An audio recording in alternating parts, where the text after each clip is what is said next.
저는 우리 연동교회가 참 좋습니다. 여러분도 좋으시죠? 예, 대답 일부보단 크시네요. 좀 더 크게 대답하시죠. 우리 교회 좋죠? 그런데 제가 왜 연동교회 좋아하는지 아십니까? 요즘 사람들은 교회를 선택할 때 가까운 교회, 시설이 좋은 교회, 주차하기 편한 교회를 찾습니다. 근데 우리 연동교회는 그런 조건에서는 다 벗어나 있습니다. 서울 도심 한가운데 사대문 안에 있는 교회, 보통 이곳에 오려면 3, 40분, 1시간 이상 걸려서 오시는 성도님들이 참 많으십니다. 제가 아침에 오신 성도님들 얘기를 들었는데 이렇게 얘기하십니다. 나 우리 교회 오는데 1시간 넘게 걸리는데 오늘 30분 만에 왔다? 그게 자랑이십니다. 왜 맞아요. 그런데 어떻게 1시간 걸리는데 30분 만에 오셨을까? 신호 다 무시하고 속도도 이렇게 오시지 않았을까? 그냥 속으로 생각합니다. 정말 저렇게까지 교회로 오고 싶으시구나. 또 얼마나 교회 오는 것이 와서 또 저희들이 생활하는 것이 불편합니까? 그곳의 시설도 많은 부분 저희들의 생각만큼을 채우지 못합니다. 그래서 우리 더 게일홀을 만들었는데 제가 며칠 전에 우리 아는 목사님 게일홀 이렇게 소개해드렸습니다. 우리 이렇게 준비했습니다. 그랬더니 그 목사님이 김 목사 우리 교회 이런 거 한 3, 4개 있어. 저 기를 탁 죽이는데 다음부터 이 목사님은 만나지 말아야겠다 이런 생각했습니다. 그렇죠. 우리 교회 시설 자랑할 거 많지 않습니다. 주차 시설도 별로 좋지 않고요. 집에서 또 오려면 참 오래 걸립니다. 그럼에도 불구하고 우리 성도님들은 어떻게든 교회 오시려고 하십니다. 주일만 되면 주차 시설 부족하고 우리 교회 곳곳에 시설 가운데 불편함에도 불구하고 그곳에서 기도하고 예배하고 교제 나누시려고 하는 모습이 있습니다.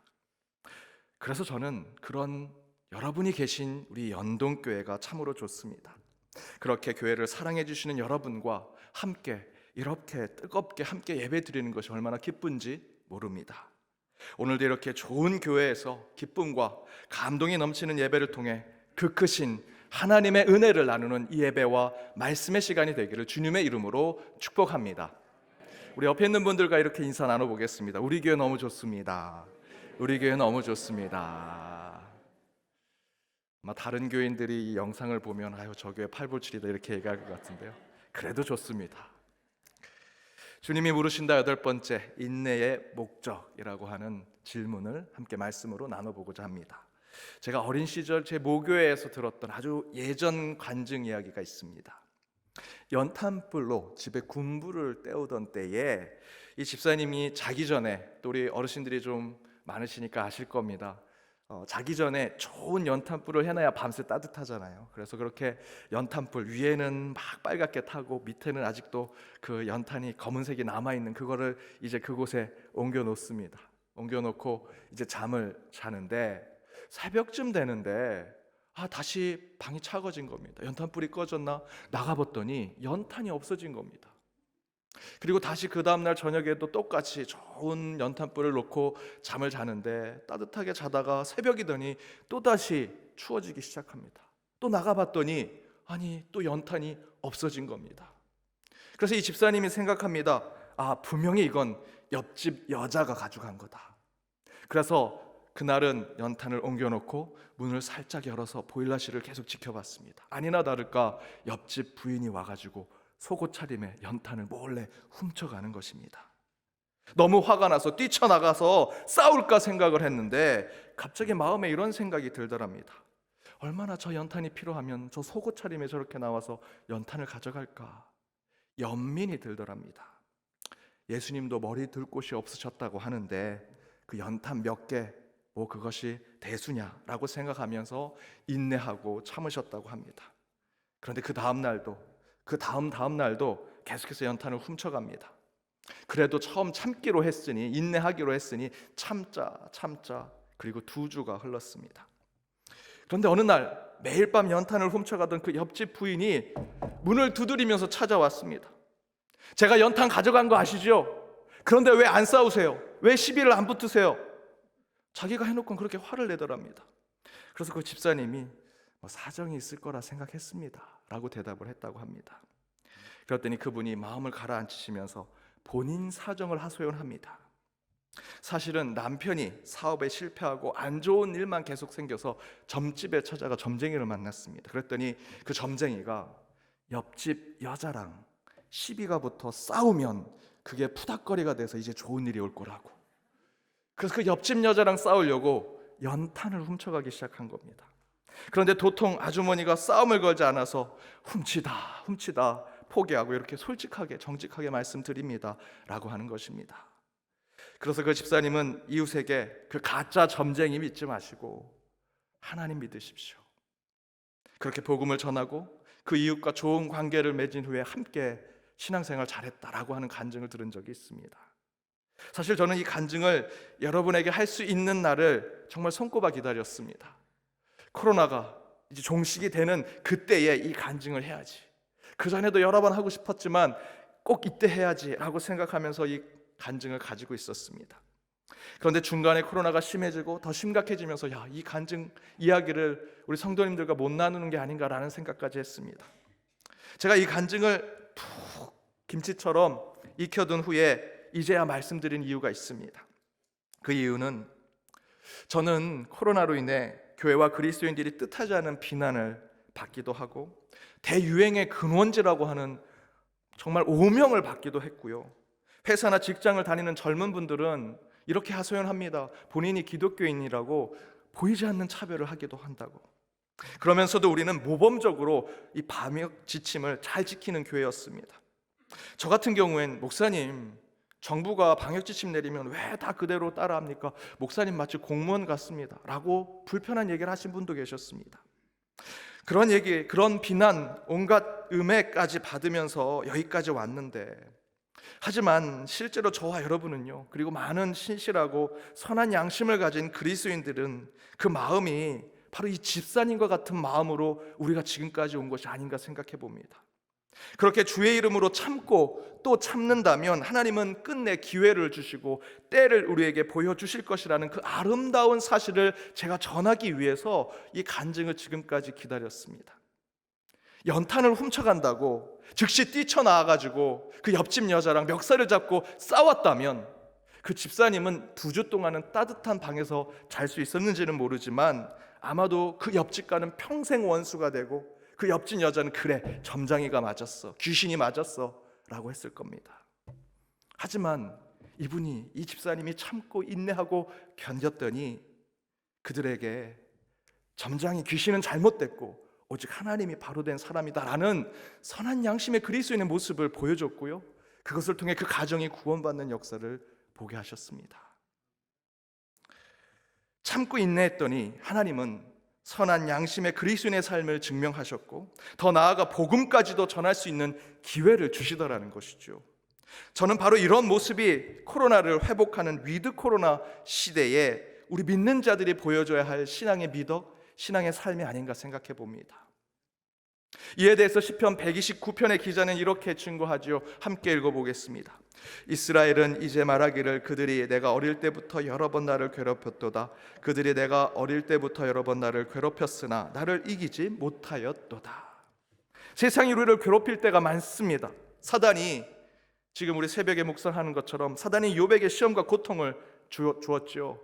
그런 사단이 욥에게 시험과 고통을 주었던 것처럼 그때 그 사단이 지금 우리에게도 여전히 그 고통과 괴로움을 주고 있습니다. 우리가 지금까지 경험했던 코로나 또는 여러분의 개인적인 삶과 가정에 주어져 있는 그 고통과 아픔, 그 괴로움, 그렇게 느껴질 수 있죠. 그러나 그때마다 우리는 시편 129편의 말씀을 기억해야 합니다. 너희는 나를 여러 번 괴롭힐지 모르지만 너희는 결코 나를 이길 수 없다. 세상이 나를 괴롭힐지라도, 그 사단이 나를 힘들게 할지라도, 나를 쓰러뜨리려고 할지라도 나는 끝내 참고 견디고 이겨내서 반드시 승리하리라. 우리는 이 코로나 시대에 시편 129편의 이 말씀을 기억해야 합니다. 우리 그리스도인들은 때로 인내하고 참아야 할 때가 있다라는 것이죠. 그리고 그 인내 가운데는 하나님의 목적이 분명히 담겨져 있습니다. 그렇다면 그 인내의 목적 가운데 하나님의 뜻은 무엇일까? 그 첫 번째는 하나님의 구원, 주 예수 그리스도의 소망 때문에 우리는 참고 인내해야 한다라는 것입니다. 고린도전서 13장 4절에 사랑은 오래 참는다라고 얘기합니다. 7절에서는 모든 것을 참으며 모든 것을 믿고 모든 것을 바라며 모든 것을 견디는 것이 사랑이라고 이야기하죠. 왜 그렇게 해야 합니까? 그리스도인이니까, 기독교인이니까 예수 믿는 사람들은 물러터져서 늘 착해야 되니까, 선해야 되니까, 늘 참아야 하니까 저희들이 이렇게 해야 됩니까? 아니죠. 저 어떻게 보이십니까? 싸움 잘하게 생겼습니까? 어릴 땐 조금 싸움했습니다. 제 아내가 늘 그럽니다. 당신은 목사 되지 않았으면 교회에서 항상 싸움 일으키는 사람이었을 거라고. 그런데 제가 목사의 소명을 갖고 목사가 돼서 오히려 그런 사람들 더 품어 안고 그분들 잘 신앙생활 할 수 있도록 만들려고 하나님이 그래서 당신이 뭐 잘나서 목사 된 게 아니고 당신 혹시 평신도로 있으면 늘 싸움만 일으키고 성질만 부릴까 봐 그래서 목사 시킨 거야. 늘 저한테 자각을 줍니다. 저 성질 많이 죽었습니다. 전에는 뭐 이렇게 차 타고 가다가 옆에 끼어들게 하면 꼭 보복운전 한번 해보려고 마음에 먹었었습니다. 다 못 믿는 표정이시네요. 설마 목사님이 뭐 이렇게 생각을 하시는데. 하지만 제가 목사가 돼서 성질 많이 죽이고 많이 착하게 살려고 노력합니다. 목사가 됐다라고 하는 소명심 때문에 그런 것도 있겠지만 제가 목회자가 되고 나서 제 감정대로, 인간의 감정대로 살지 않는 이유는 또 다른 이유가 있습니다. 우리 교회 안에도 세상에서 권세, 힘 있고 능력 있는 분들 계시죠. 이곳의 세상 속에 교회 바깥에 나가면 뭐 100명, 200명의 직원들이 고개를 숙이고 수많은 사람들이 존경하고 부러워하시는 분들이 계십니다. 그런데 그분들이 우리 교회가 때로는 억울한 일, 우리 기독교가 때로는 좀 마음 아픈 일을 겪을 때 나서서 싸울 수 있는데 그러지 않으십니다. 참고 인내하고 견디십니다. 왜 그러실까? 저는 그 이유가 예수 때문이라고 생각합니다. 복음 때문에, 구원과 천국의 소망의 길이 막히지 않길 바라는 마음 때문에 그렇게 참고 인내하고 견디시는 것이죠. 코로나가 조금 유행만 되면 우리 교회는 선제적으로 비대면 예배를 드렸습니다. 방역 지침 철저하게 지켰고요. 구청에서 사람 나오면 저희들 막 건강 음료 주고 막 칭찬해주고 막 친절하게 대해줬습니다. 다 보여줬습니다. 저 예배당 이렇게 예배드립니다. 곳곳 이렇게 방역하고 있습니다. 친절하게 대해줬습니다. 그분이 정말 좋아서요? 아니요. 저희들 때로는 정부의 말에 그 방역 지침에 따르는 것은 되게 불편하고 때로는 화가 나기도 했었습니다. 저희들이 원래 그렇게 물러터져서 그 말을 잘 들어서 그런 것이 아닙니다. 우리 때문에 예수님의 얼굴에 먹칠을 하지 않을까 걱정하는 마음에, 저 때문에 선교와 전도의 길이 막히지 않기 위해서 솔직히 억울하고 솔직히 화가 났지만 참고 인내하고 견뎠던 것입니다. 여러분도 그래서 견디신 거 아닙니까?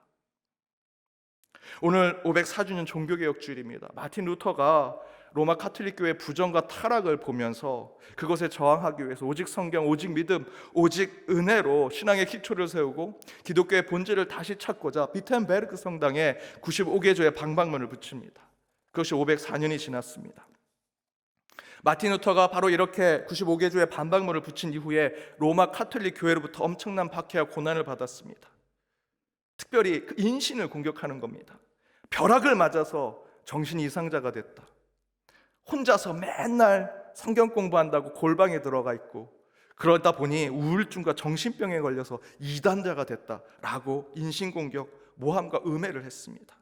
그런 온갖 고난과 핍박을 받게 된 것이죠.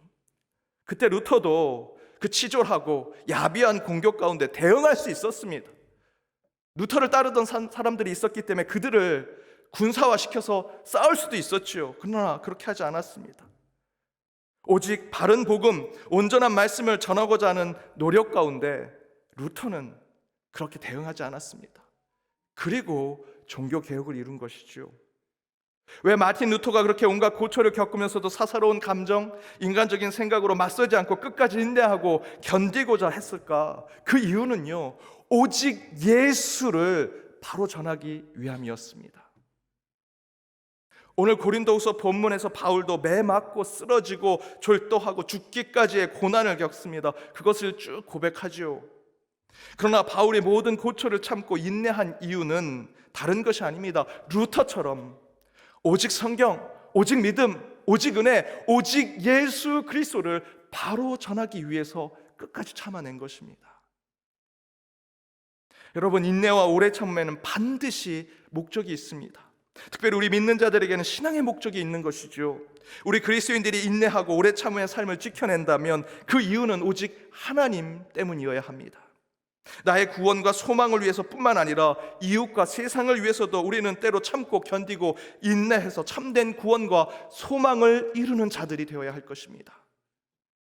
여러분, 하나님의 구원과 예수 그리스도의 소망을 위해 조금만 더 참아 주십시오. 반드시 하나님께서 그런 우리에게 삶의 지경을 넓히시고 우리의 가정을 평안케 해주시리라 믿습니다. 모든 것을 참고 모든 것을 견디고 모든 것을 인내할 때 반드시 하나님께서 그 광야 가운데 길을 내어주시고 사막 가운데 강을 내어주시는 기적을 저와 여러분 우리 연동교회에 보여주실 것입니다. 두 번째, 우리 그리스도인들이 인내해야 한다면 그 목적은 무엇일까? 그 두 번째는 품이 넓은 그리스도인이 되기 위해서 우리는 오래 참고 인내해야 한다는 것입니다.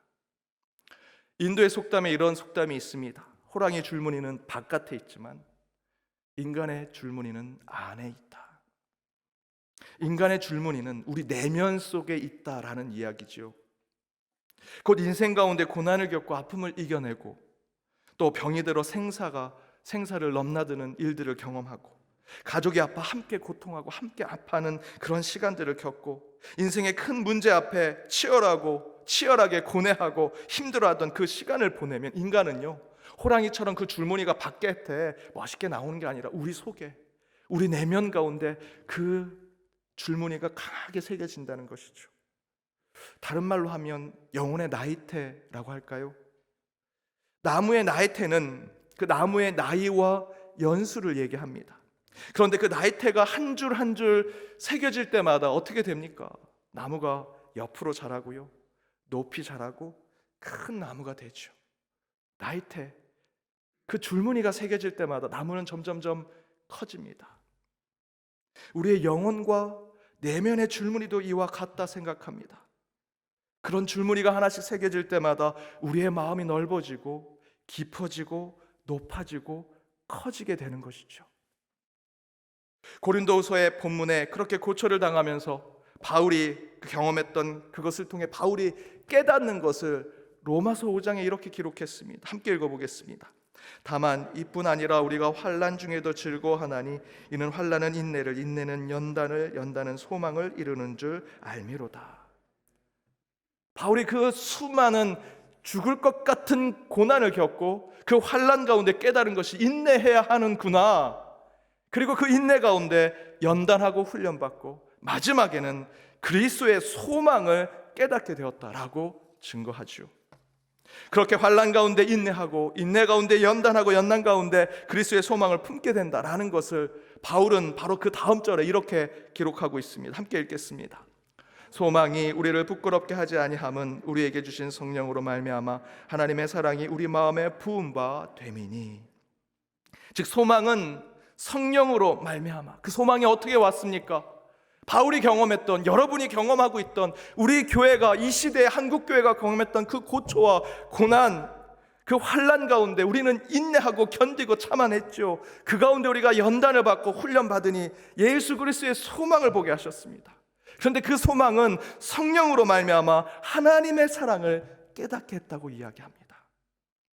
그런 환난, 인내, 연단, 소망을 품게 하여 끝내 하나님의 사랑을 깨닫게 한 것이라면 그 하나님의 사랑으로 우리가 이루어내야 하는 것이 무엇일까? 요한복음 13장 1절의 말씀대로 사랑하되 끝까지 사랑하는 마음을 갖는 것, 그 마음을 갖는 것, 그 품을 갖는 것이 우리 그리스도의 신앙이다라는 것입니다. 인내의 목적은 끝까지 기다리고 끝까지 사랑하여 그 넓고 깊고 큰 주님의 품을 닮아가는 것이 여러분 인내의 목적입니다. 치열한 전쟁을 치르고 있는 한 왕이 오랫동안 머리를 자르지 않아서 잠시 시간이 났을 때 그 머리를 자르고 면도를 하려고 이발하는 병사를 불렀습니다. 왕의 머리를 자르고 면도를 하다가 그만 그 이발병이 왕의 목에다가 상처를 내고 말았습니다. 그러자 이발하는 병사는 어쩔지 몰라 하고요, 신하들은 즉시 왕의 명령에 따라 그 이발병을 죽이려고 칼을 뽑아 들었습니다. 근데 그 순간 왕이 이렇게 얘기합니다. 물 한 잔 주게. 그리고 그 물을 마시더니 이 왕이 차분하게 이렇게 얘기합니다. 에이, 난 또 목에 구멍이 난 줄 알고 걱정했네. 계속 면도를 하시게. 그리고 다시 이발사는 왕의 머리를 자르기 시작했습니다. 그 장면을 본 이발사와 신하들이 어떻게 된지 아십니까? 왕에게 절대 충성했습니다. 그 왕의 너그러운 마음, 그 관용과 은혜를 베푸는 그 모습, 그 가운데 사람의 마음을 사는 모습을 보여준 것이죠. 레바논 출신 시인인 칼리 지브라는 위대한 사람은 두 개의 심장을 가지고 있다. 하나는 한 곳에서는 피가 흐르고 다른 한 곳에서는 관용이 흐른다라고 얘기합니다. 그 피가 우리 몸을 살리듯 관용과 용서, 끝까지 사랑하는 그 마음은 우리 영혼을 살리는 것입니다. 이것은 우리 신앙에도 똑같이 적용할 수 있는 것이라 생각합니다. 상대방을 향해 견디고 인내하고 참아내면 그것은 곧 사람과 그의 영혼을 살리는 것이 될 것입니다. 다른 모든 분야에 천재가 있습니다. 그러나 신학, 목회, 여러분이 하고 있는 신앙에는 천재가 없습니다. 1등이 없습니다. 늘 지루하고 답답하게 느껴지는 영적 훈련, 영적 연단, 매일같이 기도하고 새벽마다 기도해도 하나님이 응답을 주실까 말까 하는 그 지루한 영성의 길 가운데 그것을 참고 인내하고 기다리며 견디면서 나아갈 때 우리는 가슴에 품이 넓은 사랑의 훈련을 하게 되고요, 그 가운데 우리는 참된 그리스도인의 삶을 살아가게 되는 것이죠. 여러분, 신앙에는 1등이 없습니다. 천재가 없습니다. 사랑하는 여러분, 끝까지 견디고 참으면 하나님은 우리에게 저 끝에 보이는 구원의 때를 허락하시리라 믿습니다.